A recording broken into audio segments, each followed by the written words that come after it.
Good afternoon, fellow Toastmasters, distinguished guests, ladies and gentlemen.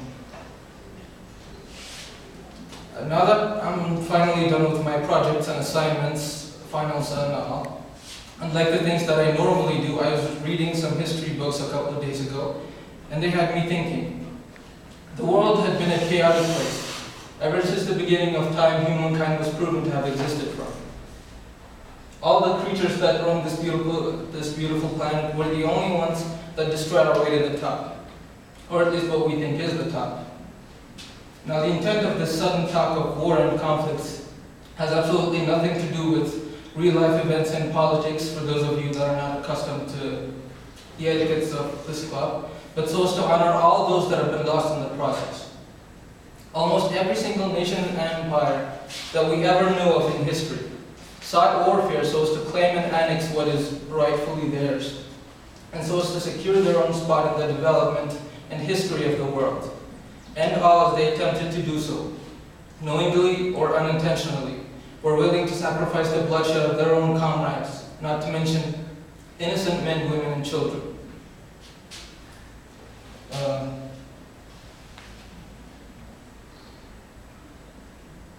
Imagine what sort of a black-hearted leader it took to march their army into foreign territory, have their men pull their swords and slit the throat of their own brothers on the other side of the land. And in the modern case, of course, draw their guns out and shoot at sight.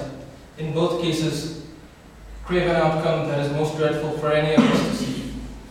And after all of it is over, floor tiles of hospitals drenched in blood, young men probably found lying dead in a ditch somewhere, while older ones tucked behind podium on TV for the whole world to see.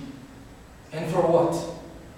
What use is ever there if we choose to build the safety and the security of our interests with such an atrocity as this?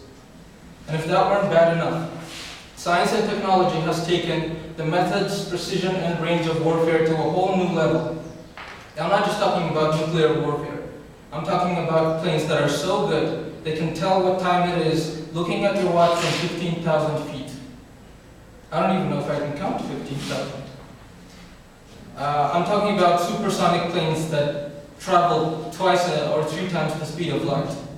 These are not paper airplanes that are built for the amusements of people like you and me. They are made the best to be the best at ending lives. And then I ask myself, how many people are there, how many soldiers were there that selflessly sacrificed themselves trying to save a home they didn't return to? I remember looking at real life footages of World War II, the darkest of all wars, where poison gas was still in effect.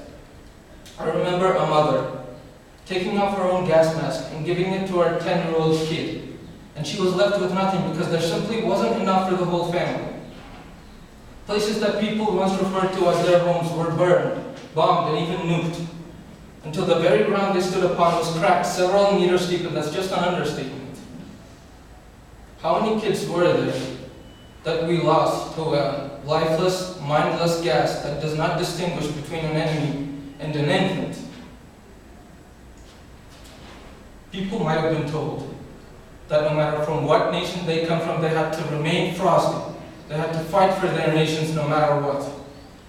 They might have been told that freedom isn't free, peace isn't free.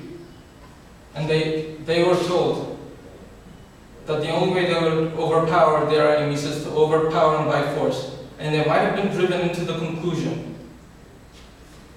the misconception, that the only way they would win over their enemies, the winner, is determined by how many bullets and bandages each has. I humbly disagree, because I believe that peace can be achieved by mutual understanding and empathy. Here at Toastmasters, I believe all of you agree with me. And in the meantime, countless number of lives have been lost in the process of war. The very same process that human beings always looked up to find peace. And no matter how much they develop, does not seem to outsmart and outthink. In the meantime, while all of us sit in our dinner tables everywhere, with our friends, having dinners with our friends, families, kids maybe, or probably using our electronics, cell phones, TVs, smart this, that, you name it. I think it would be most ungrateful not to think of all those that have been lost in the process, the unarmed and the innocent, and all the soldiers, the brave comrades that gave away their todays for our tomorrows.